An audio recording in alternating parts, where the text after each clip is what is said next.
Hello， 大家好，这里是星河百度。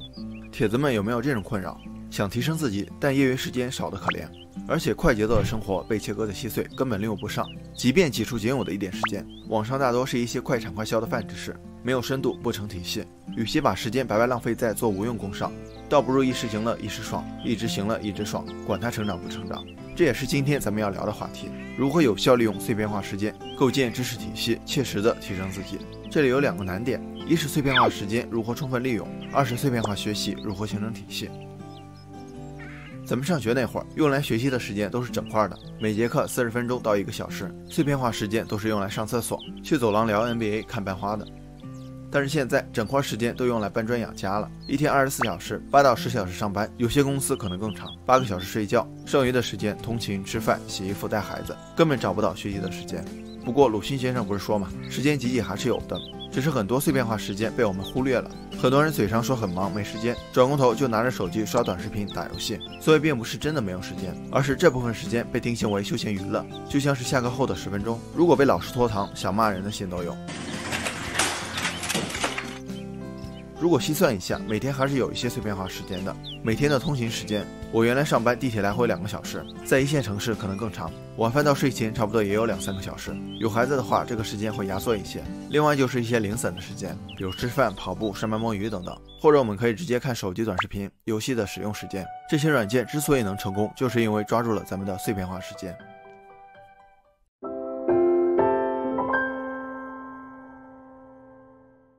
时间找到了，但如何利用就是第一大难题。因为学习本就需要有计划、长时间的专注，碎片化时间没办法提供安静舒适的学习环境。地铁能把人挤成2D，吃饭跑步更不可能带本书，对吧？这就需要我们通过一些方法来帮助我们在不利的条件下有效学习。根据我个人的经验和《碎片化学习》这本书的方法，给大家分享几个技巧。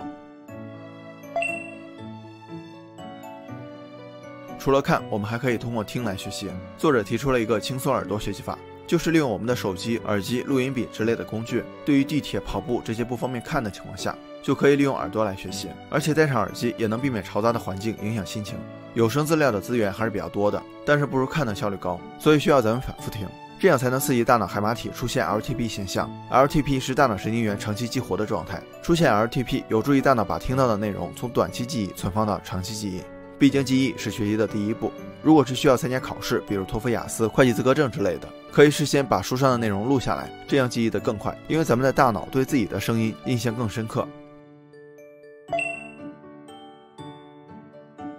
碎片化时间很短，10分钟看不了几页书，而且中断的内容下次重拾的话又要回顾一遍，就像咱们看电视前情提要一样，比较浪费时间。第二个技巧需要我们把所学的内容提前做笔记，可以是重点的摘抄、添加的图标备注，也可以是思维导图。总之根据自己的习惯把内容的精华提取出来。比如咱们看完一本书，就对书的内容做个思维导图，这样的话就可以用10分钟时间回顾一下，这是一个思考和检测的过程。通过思维导图上的要点检查自己哪些没有记住，哪些没有理解，可以标记出来，找时间复习。笔记、摘抄、小测试都可以，可不要小看这个过程。相比输入学习法，大脑对输出形式所学的内容更重视。利用网络来存储学习资料，同步到云端，这样随时随地都能拿出来复习。现在有很多云笔记形式的 app， 可以帮助我们把网上的学习资料做的笔记保存下来，不仅方便，还能精细化整理，提高学习效率。这种学习资源可能有一些局限，不要紧，咱们可以利用社交网络建立学习小组，在网盘上共享学习笔记，多一个人就多一份资源，多一群人想学什么都不是问题了。这样你的知识面会扩展得非常快，而且小组内可以分享打卡记录，遇到问题也可以互相讨论。即便你拖延症犯了，自控力差了，同学们的鼓励也会把你拉回来。每个人的碎片化时间点和时长都不一样，有些人上午10点才上班，有些人下午6点就能打卡，所以要根据自己的碎片化时间来分配学习的节奏。一个完整的学习节奏大致包括学习、思考、复习、测试、巩固5个步骤，每个步骤所需的时间和场所都不太一样。比如学习要求就高一点，可能需要整块的时间、安静的场所。复习可以拿出笔记或者思维导图，随时随地进行。你用地铁上的时间来思考，环境不太好，边吃饭边学习吧，时间又不太够，所以我们需要在合适的碎片化时间，用合适的方法进行不同阶段的学习。根据自己每天、每周甚至每月的碎片化时间来制定学习计划，按照计划严格执行，你的碎片化时间可以有效联动起来。这样的话就不再是碎片化时间，而是系统性的学习了。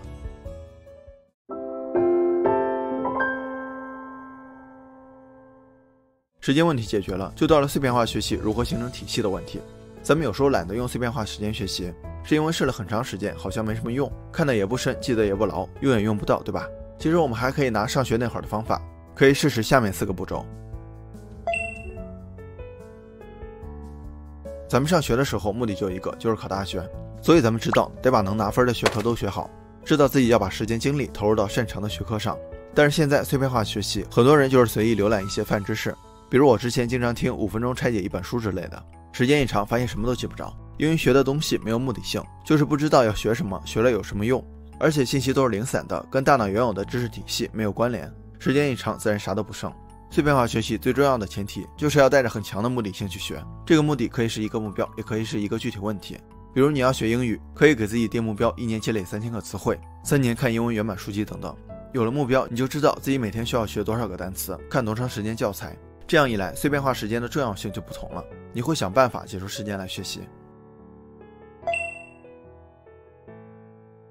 上学那会儿，我们会拆解每门学科的知识框架。还拿英语来说，咱们得学习词汇、语法、音系这些，这是第一层。然后词汇包括名词、动词、介词之类的，这就是英语的框架。我们碎片化学习的时候，也需要构建知识的框架，然后分时间、分场合来系统学习。比如地铁上，你可以用耳机听口语；吃饭的时候可以看一些文章；睡前的时候记忆力比较好，可以拿来记单词。学习其他的也是一样，编程、心理学，任何一个学科都有知识体系。哪怕仅仅是根据兴趣看投资理财相关的书籍，也可以根据自己的实际情况构建知识框架，有哪些投资方式，每种方式的风险及回报情况，买入买出的途径和时效等。有了知识框架，可以帮你缩小信息范围，不会再东一榔头西一棒槌的学，也不会仅仅停留在宽泛浅薄的层面上。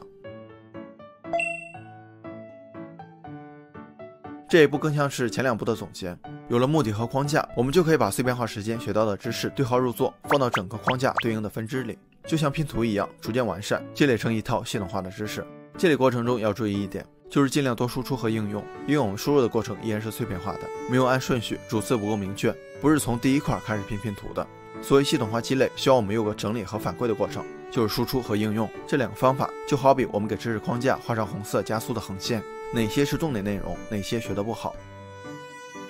通过上面这些方法，咱们完全可以攻克碎片化时间难以充分利用、碎片化学习无法形成体系的难题，把碎片化时间变成弯道超车的助推器。大家应该经常听到这句话，业余时间就是拉开人与人差距的关键，选择即时快乐还是选择延迟满足，不同的选择就会有不同的结果。所以我还是希望大家能利用碎片化时间来提升自己，实现自我成长。